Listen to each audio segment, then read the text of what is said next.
Yo les amis, j'espère que vous allez tous très bien. Très content de vous retrouver dans cette vidéo en débrief les matchs de la Serbie contre la Suisse et le Cameroun contre le Brésil.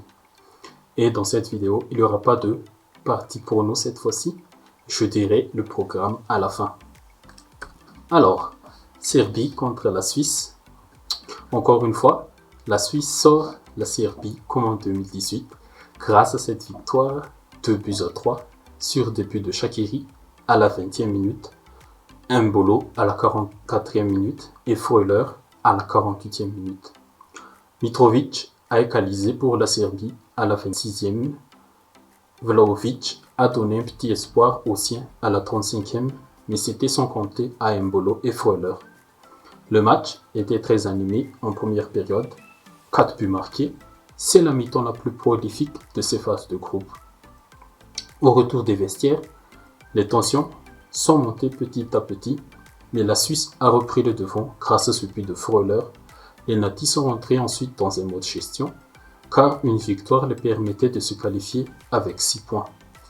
La pression fut du côté serbe, et en plus, il y avait les petits pics des Suisses aussi à côté, à l'image de Xhaka et Shaqiri. Mais à la fin, c'est la Suisse qui remporte le match. Très belle victoire et une performance correcte de l'équipe. Et qui retrouve pour la troisième fois consécutive le huitième de finale de la Coupe du Monde. Et elle fera face au Portugal de Cristiano Ronaldo dans un duel européen très intéressant encore. Le top du match, Shaqiri, Mbolo et Freuler pour leur but. Il fallait marquer pour gagner. Le flop, les Serbes ont été trop fébriles défensivement lorsqu'il fallait être décisif dans sa surface. Et c'est ça aussi qui leur a coûté ces 3 matchs dans cette Coupe du Monde. Cameroun-Brésil maintenant. Victoire symbolique des Lions face au Seleção brésilien. Bon, ce match était tout le contraire de Serbie-Suisse.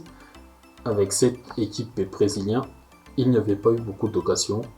Le Cameroun aussi n'a pas proposé grand-chose pour mettre en difficulté son vis-à-vis. Du coup, un score nul et vierge à la mi-temps. Et c'est en fin de match que ça s'est emballé un peu. But de Aboubakar, encore une fois décisif pour le Cameroun dans les temps additionnels. Et le cadre du jour, il célèbre son but en enlevant son maillot. Conséquence, deuxième carton jaune pour lui, synonyme de carton rouge. Dommage pour le Cameroun, ils ne retrouveront pas leurs compères africains, Sénégal et Maroc en huitième de finale. Ok, comme j'ai dit tout à l'heure, pas de partie prono pour cette vidéo, mais le programme maintenant c'est que le huitième de finale de la Coupe du Monde commence aujourd'hui. On est déjà le samedi 3 ici chez moi et pas de pause, donc je vais faire une vidéo de mes pronostics pour ces huitièmes avec un petit bilan de la première vidéo que j'ai sortie juste avant le début de cette Coupe du Monde. Et parce que ces huitièmes de finale, encore une fois, il y aura encore des matchs de fou et on espère pour le spectacle, pour le football. Et cette vidéo sortira vers midi aujourd'hui même. Donc abonnez-vous pour ne rien rater de tout ça, car je suis là avec vous jusqu'au 18 décembre. Et merci infiniment pour votre soutien. Prenez soin tous de vous. À la prochaine. Merci.